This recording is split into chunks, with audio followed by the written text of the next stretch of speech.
Eduardo Vasconcelos era um homem que parecia ter tudo. Aos 48 anos, comandava um império de construção civil que erguia arranha-céus reluzentes em São Paulo. Seu escritório no topo de um edifício espelhado refletia sua vida, imponente, frio e solitário. O divórcio recente com Clara, sua esposa por 15 anos, o deixou com um vazio que nem os milhões em sua conta conseguiam preencher. Eles nunca tiveram filhos. Ela não quis, ele aceitou, mas agora, com a casa silenciosa e os ternos caros pendurados em um closet sem vida, Eduardo sentia que precisava de algo mais. Um filho, um legado, um sentido. Mas Eduardo não era de perder tempo com sentimentalismos exagerados. Ele queria resolver isso como resolvia tudo, com dinheiro e eficiência. Contratar uma barriga de aluguel parecia perfeito, sem complicações emocionais, sem laços desnecessários. Só que, fiel à sua natureza gananciosa, ele decidiu cortar custos.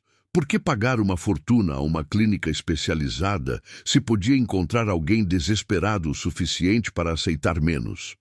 Foi assim que, numa noite chuvosa, enquanto seu motorista o levava para casa, ele avistou Marina.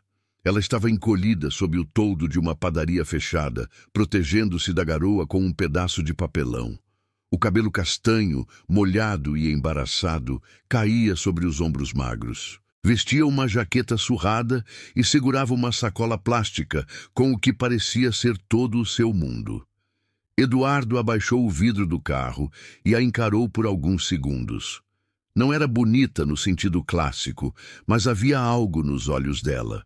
Um brilho teimoso, uma força que ele não esperava encontrar em alguém naquelas condições. Ele fez um sinal ao motorista para parar. "Quanto você quer para carregar um filho meu?"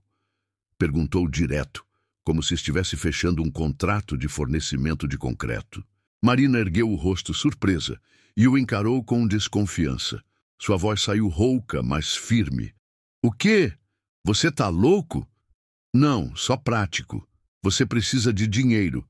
Eu preciso de um filho. Te pago R$ 20.000. Metade agora, metade no parto. O que acha?" Era uma fração do que uma agência cobraria, e Eduardo sabia disso. Marina hesitou. R$ 20.000 era mais do que ela já tinha visto na vida. Significava sair da rua, comer algo quente todos os dias, talvez até recomeçar. Mas havia um peso naquela proposta, uma frieza que a fez estremecer. Ainda assim, a chuva batia mais forte e o estômago roncava. Ela apertou os lábios e assentiu. "Tá bem, mas eu quero comida e um lugar para dormir enquanto isso." Eduardo sorriu, satisfeito com o acordo. Ele a levou para um apartamento simples que mantinha para funcionários temporários. Contratou um médico particular para os procedimentos e, em poucas semanas, Marina estava grávida. Para ele, era só mais um investimento. Mas o que Eduardo não sabia era que Marina não era apenas um ventre alugado. Ela era um furacão prestes a virar sua vida de cabeça para baixo. Os meses passaram, e o que começou como um acordo frio, logo ganhou contornos inesperados. Marina não era submissa como Eduardo imaginava. Ela questionava tudo. Por que ele trabalhava tanto? Por que a geladeira do apartamento só tinha comida pronta? Por que ele nunca sorria de verdade? Certa vez, ao encontrar uma foto antiga dele com Clara na gaveta, ela perguntou: "Foi por isso que você me contratou? Porque ela te largou?" Eduardo ficou vermelho de raiva, mas algo na voz dela, não era pena, era curiosidade genuína, o fez responder: "Não, foi porque eu cansei de não ter nada que importe."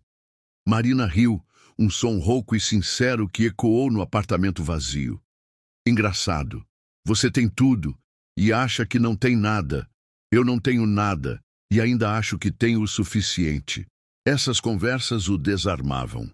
Ele começou a aparecer mais no apartamento, supostamente para verificar o progresso, mas na verdade era para ouvi-la falar. Marina contava histórias da rua, como sobreviveu a noites geladas, como dividia um pão com um cachorro vira-lata que chamava de Tatu. Ela tinha um jeito de transformar miséria em poesia, e Eduardo, que sempre viu o mundo em números, começou a enxergar algo além. Numa noite tranquila, já no 7º mês da gravidez, Marina estava sentada no sofá, esfregando a barriga arredondada com uma expressão distante. Eduardo, que lia relatórios na mesa da cozinha, notou o movimento e, quase sem pensar, perguntou: "Ele está mexendo?" Marina olhou para ele, surpresa, e assentiu. "Quer sentir?" Ele hesitou, mas a curiosidade venceu. Aproximou-se, desajeitado, e colocou a mão onde ela indicou. De repente, um chute firme o fez recuar, assustado. Marina riu alto. "Huckes, tá vendo? Ele já é teimoso como eu." Eduardo não respondeu, mas ficou ali, a mão ainda na barriga, sentindo os movimentos sutis. Pela primeira vez, o bebê não era só um plano. Era real, vivo, e algo quente se acendeu no peito dele. Um misto de espanto e ternura que ele não sabia nomear. Mas nem tudo era leveza. À medida que a gravidez avançava, Marina ficava mais inquieta. Ela começou a fazer perguntas que ele não queria responder. "E depois que o bebê nascer, você vai me jogar de volta na rua? Você vai fingir que eu nunca existi?" Eduardo desconversava irritado. O plano era simples. Ela entregaria o bebê, pegaria o dinheiro e sumiria.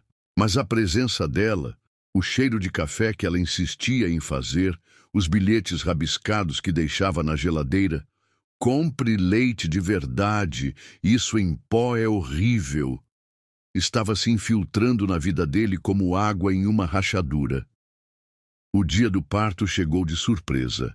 Marina acordou com dores no meio da noite e Eduardo, que por algum motivo estava dormindo no sofá do apartamento, correu para levá-la ao hospital.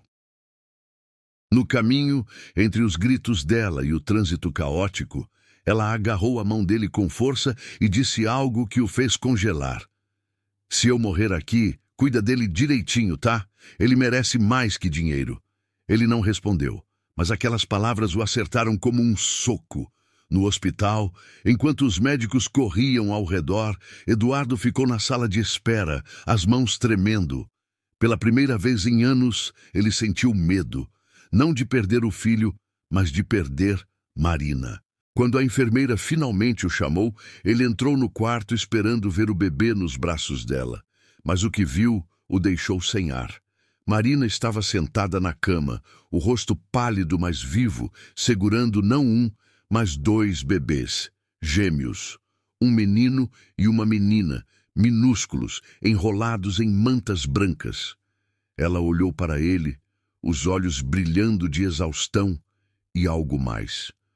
Orgulho, talvez amor, e disse: "Surpresa, seu pão duro. Parece que você ganhou mais do que esperava." Eduardo caiu na cadeira ao lado da cama, as pernas bambas. Ele olhou para os bebês, depois para Marina e, pela primeira vez em décadas, sentiu lágrimas escorrerem pelo rosto. Não era só a paternidade que o atingia, era ela. A mulher que ele tentou comprar por uma miséria, mas que lhe deu algo que dinheiro nenhum podia pagar. Você tá bem?" Ele conseguiu perguntar, a voz falhando. "Tô viva. E eles também. Mas agora você tem um problema maior, Eduardo. São 2. E eu não vou embora tão fácil." Ele riu, um som estranho e libertador. O plano de se livrar dela desmoronou ali, entre os choros dos bebês e o olhar desafiador de Marina.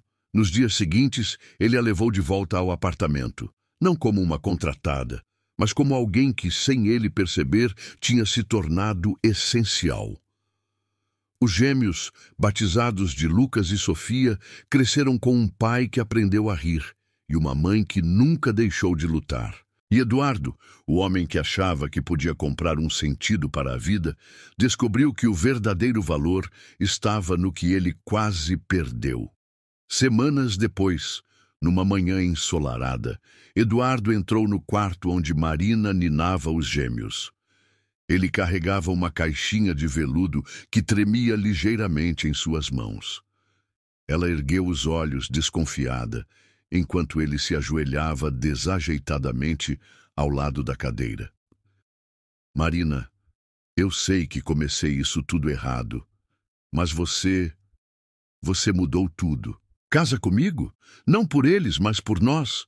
Ela o encarou por um longo momento, o silêncio pesado entre os dois. Então, com um meio sorriso, respondeu: só se você prometer nunca mais comprar leite em pó. Ele riu, aliviado, e deslizou o anel no dedo dela, selando um futuro que nenhum contrato poderia prever.